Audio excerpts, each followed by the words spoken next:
Minion Necromancer is crazy. That's not news to anybody, but I am shocked at how good it's been. I've been pushing through all the way from level 1 to 100. I've been pushing pits. I've been farming Nightmare 100.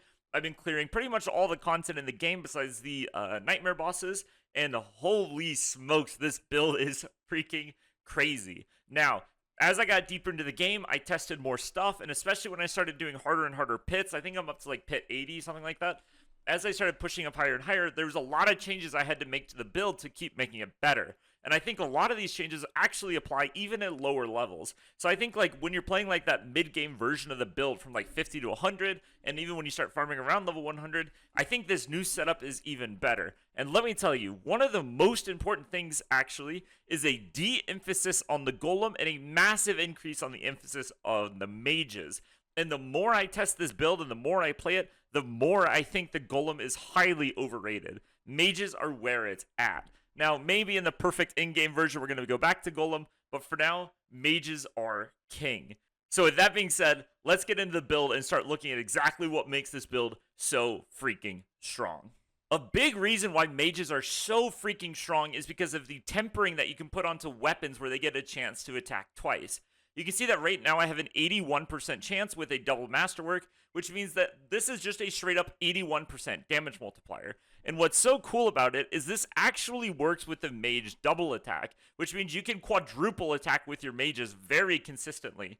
And obviously, if you can triple masterwork this, it's even better. And every single attack, you know, you're going to be double attacking and then you're going to be quadruple attacking every other. This is crazy powerful, and it gives you a rise to so much damage. On top of that, you have Gloom and you have Terror, both of which are very powerful multipliers for your mages. When you combine that with, you know, the ranked skeletal mage mastery and just all the generic minion multipliers, mages start to get out of control. Now, something else that's very important was the changes to the Golem mastery and mage mastery on gear. As a lot of you guys know, it used to be that you had all 5 pieces of gear here could roll any mastery you wanted. However, this has been changed. Golem mastery now only shows up on chest, whereas Mage Mastery shows up on gloves and pants. And when you combine all of these different factors together, the increased ranks of Mastery, the more consistent attacks, the larger AoE, the crazy base damage, the multipliers from tempering, when you start to look at all these things combined, you can start to see why the mages are so good. And in my testing, this is not just theory, in my testing, once I started focusing more on mages, I started getting way better results. So, with all that in mind, let's start talking about the gear, and let's start talking about looking at exactly why this build is so good. As we get into the gear, something to keep in mind is that you're going to see random rolls on a lot of my gear, and that's because my setup is very unoptimized. There's a couple of breakpoints you need to keep in mind, though. The first is you need to get to 9,300 armor. Now, if you go over 9,300 armor, it's fine, but it's not really good, right? You don't want to go over too much. And with resistances, you want to get all of your resistances to 70% as fast as you can. Do this however you have to do it. Replace any roll-on gear on any slot with these defensive stats if you need to cap them out. And once they're capped out, you don't need to match me anymore. Just keep your resistances capped and do what works best for you. So, starting with the helmet, I am running the aspect of Hardened Bones. This is a whopping 25% damage reduction, not just for me, but also for the minions, which ends up being really useful. What's also very important to have on your helmet is cooldown reduction. Cooldown reduction is insane value in this build, as this is a Bone Storm build. Yep, we're no longer playing Army of the Dead, we're now playing Bone Storm. And you're going to see why as we get deeper into the gear. And that next piece is going to come in the aspect of Shielding Storm. So Shielding Storm is going to make it so every time our Bone Storm ticks, we get a 6% shield of our base life. Not our total life, but our base life. And this compounds with the Golem because the shield, the Bone Storm also appears on the Golem. So we're going to be hitting people with the Storm, and the Golem is going to be hitting people with the Storm. Plus, we're running the aspect of Ultimate Shadow, which is turning it into a Darkness skill, which makes it so that all of our hits are also applying a dot, and every time the dot ticks, we're also getting a shield. So the shield generation from this is absurd.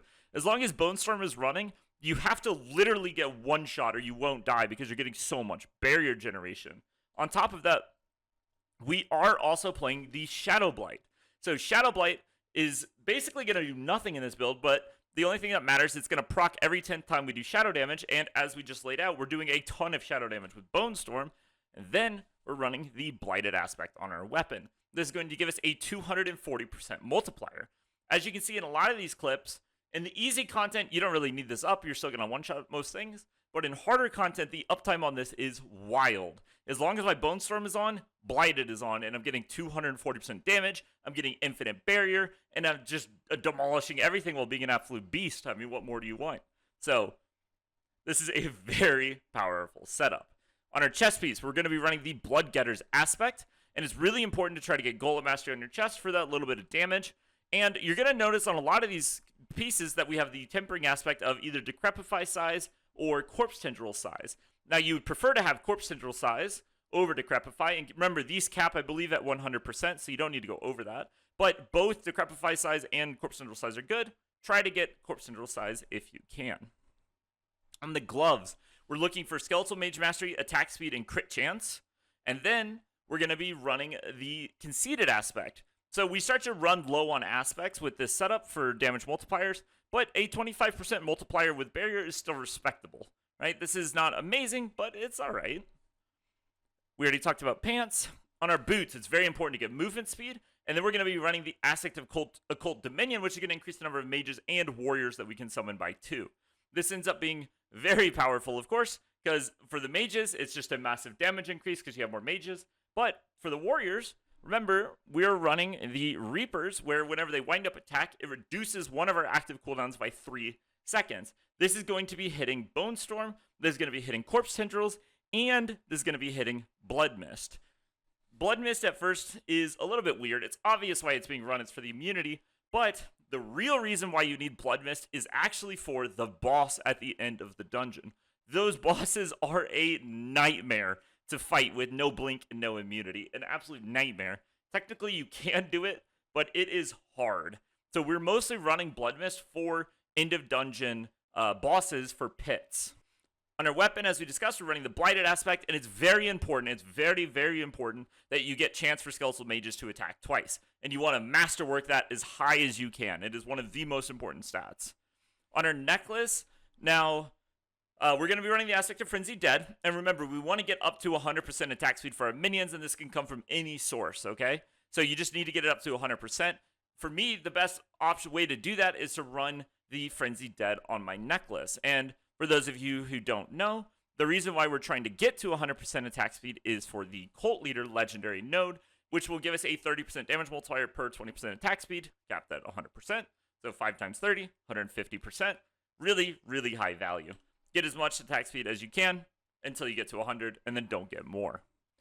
On our necklace, now, getting a good necklace is almost impossible. What you're looking for, ideally, is maximum ranks to Hellbent Commander, and then cooldown reduction, and then you can get, like, movement speed, or that last option is a lot more optional. I generally prefer movement speed, even in push content, but I could see that changing to trying to get more damage instead, like crit chance or attack speed or something like that. But for now, that's what I'm running. On our rings, we already talked about the aspect of Ultimate Shadow, and we're mostly looking for ultimate cooldown reduction. That's the most important tempering to get, and then look for mage damage. Right now I have summoning damage on both my rings, which is okay, but mage damage is better. Remember, this is a mage build. The golem is just there to look pretty and soak damage for us. And then on our other ring, we're running the Aspect of Reanimation for a 40% damage multiplier. And if you look here, you'll notice that I'm running a GA, Greater Affix, Resist All, right? That's because I was really struggling to hit my resistance caps. So I modified the build a little bit, I changed my stat priority, and I grabbed a Resist All. That way I could cap it out. That's what you guys should really be looking to do. Get that armor up. If you need to, run Juggernaut, man. Just drop Blood Getters and run Juggernaut instead, right? Just do what you got to do. Get to armor cap, get to res cap, then start worrying about your stat priorities. For the Blood Golem, we're actually running the 30% damage reduction Golem, which is kind of weird because we're used to seeing a lot of builds pump the Golem. And I really just think that the Golem's damage, while it's high, the mage damage is really high. So I don't hate the Golem, but I just think the mages are so much better. And when you talk about 30% damage reduction, that is crazy high value, right? That is absurdly high value. This is what's going to enable you to push into high pits and live a hit. Okay, without this, you're just going to die. So for the skill tree, we're not running a basic skill, and we're running 3 points into Hued Flesh because there's literally nothing better. Hued Flesh, though, is not that good at all. We're pretty much wasting 6 points in this build, honestly. And yeah, there's some people say Blight. However, Blight has a lot of issues. Like, you know, you don't really have Essence Generation, and it's only 20%. There's some good things about Blight. Ultimately, maybe we can figure out how to fit it in, but currently there's just no room for it, and Hued Flesh is the only good option. Now, Blood Mist, it's very important that you run Ghastly Blood Mist. Without this, you have a no corpse generation on bosses, okay? Blood Mist is your only form of corpse generation. So make sure you run Ghastly Blood Mist, and when you start a boss fight, always start in Blood Mist, and immediately pop your Skeletal Priest buff, right? Because without your Skeletal Priest buff, your minions are going to get destroyed. So you need to make sure that you're always keeping that in mind. Always make sure you summon corpses if you don't have corpse generation. 3 points into Skeletal Warrior Mastery. Skeletal Warriors aren't doing any damage. This is for the survivability. 3 points into Death's Embrace gives us some much needed damage reduction. And then we're running 3 points into Death's Approach for the movement speed. 3 points into Amplify Damage for the damage multiplier. And then, of course, we got Decrepify going to Abhorrent Decrepify. Now, we don't have a ton of ways to proc Abhorrent Decrepify, but anytime it procs is a big deal. So we're always okay with running this, even though we don't have the best sources to proc this. It's still worth the 1 skill point. Because remember, Decrepify itself is 20% damage reduction, right? That is crazy high value. So it is worth running this setup. Skeletal Mage Mastery, very important piece of the build. This is going to buff the shit out of our mages, and they're going to deal a ton of damage. Re-record that without the swear word. Skeletal Mage Mastery, of course, is a very important part of the build. It's going to give our mages a ton of damage and a ton of life, both very important things, and obviously we're going to try to stack this as much as we can with gear. Now, Corpse Tendrils. I have 3 ranks of Corpse Tendrils for my boots, so I only need to put in 2 points to get to rank 5. Remember, with all of these skills, whether you're talking about Blood Mist or Corpse Tendrils, you want to get to rank 5. That is the key point where you get the most value per rank. And then we're going to be running Plagued Corpse Tendrils for their vulnerable application. In terms of the Darkness skill tree here, I'm running 2 points into Reaper's Pursuit because I'm currently at 190% movement speed. 2 points in Reaper's Pursuit put me at 200%, which is the cap. So, if you have more ranks in Corpse Tendrils for some reason, or you have too little movement speed, you can always move your points around, right? That's kind of the point I'm trying to make.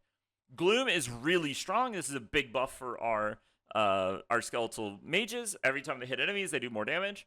And then we have Terror, which gives us a tremendous damage multiplier against stunned enemies. So this is really strong. Necrotic Carapace will generate some amount of Fortify. Now, I'm not fully satisfied with this ability, and if you need more points to put into other skills, I would probably take them out of Necrotic Carapace, to be honest with you. I would love for this to be better, but honestly, there's just not enough ways to proc it. However, the reason I'm running it is because generally what happens is I blast my way through the entire dungeon, then I get to the boss, and the boss just wrecks me when we're talking about pits, but usually I can get to the boss with full Fortify, so at least have it for the boss. That's why I'm currently running it. But like I said, if you're speed farming, I would probably take these points out, maybe put them into Corpse Tendrils if you need them, and then if Corpse Tendrils are already maxed out at 5, I would put them into Blood Mist. 3 points into Golem Mastery. This is largely for the survivability, and the Golem's auto attacks still do a respectable amount of damage. They're not doing 0 damage. It's not like a tremendous amount, but it's kind of still worth it because you're giving him a lot of survivability, so he's not going to die, and you're buffing up his small amount of damage to make it pretty decent. A lot of the things that are buffing our mages are also offhandedly buffing the Golem, so I think it's still worth it to run this kind of thing. Inspiring Leader for 18% crit chance for the minions. Hellbent Commander, 45% damage multiplier. And Bonded in Essence, tons of healing for the minions. This is all really strong. Then Bone Storm, obviously, damage reduction, 15% damage reduction, which is wild. Bone Storm is still so overtuned. Even with all the buffs to Army of the Dead, Bone Storm is still absurdly good. And Supreme Bone Storm for the 20% crit chance, right? I mean, this wombo combo is crazy. Now, key passive. Why no Callan's Edict? Well, my minions are already 100% attack speed. Callan's Edict is just going to make them attack a bit faster. Who cares? Why would I want my minions to attack a bit faster when instead I could give them a 240% damage multiplier? That's why we're running Shadow Blight. Finally, let's talk about the Paragon board. And there's some very important changes that have been made that massively increase the Paragon board's damage. So make sure you're paying attention to this little section. So Amplify is going to give us 10% damage, and it's going to buff the armor nodes to help us get us to armor cap. We're going to be running Dead Razor on the Cult Leader board for the massive damage reduction boost to our minions. It's just absolutely crazy how good this is. And then we're going to be taking Cult Leader, of course, for the massive damage multiplier based on the attack speed of our minions. We're going to be coming over here. We're going to be grabbing Golem. We're going to be getting Flesh Eater. And these, again, are big damage multipliers.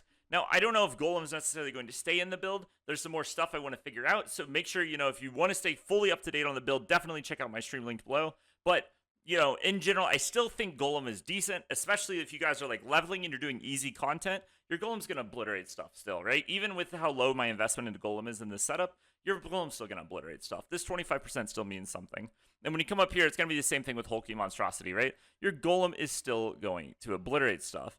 And then here we are running the Control Glyph, which I took out because I was testing some stuff, but we are running the Control Glyph for a 20% damage multiplier whenever our Corpse Tendrils goes off, which is very powerful. Then coming over here, we got Essence, which is going to give us a 22% crit damage multiplier, and Scent of Death for a massive amount of what is usually going to be 15% damage because we're eating corpses, but it'll sometimes be a DR. But what we're really aiming for is 15% damage against bosses. So that's going to do it for the build, guys. Make sure, keep up your Bone Storm, cast Corpse Tendrils on cooldown, make sure your Skeletal Priest buff is always active, and just annihilate everything. Minions are so freaking good, they're so easy to play, and they are so fun. I hope you guys enjoy the build as much as I do, and I hope you enjoyed this video. Let me know in the comments down below what you think. Check out my stream, yada yada. Peace out, everybody. Thanks for watching.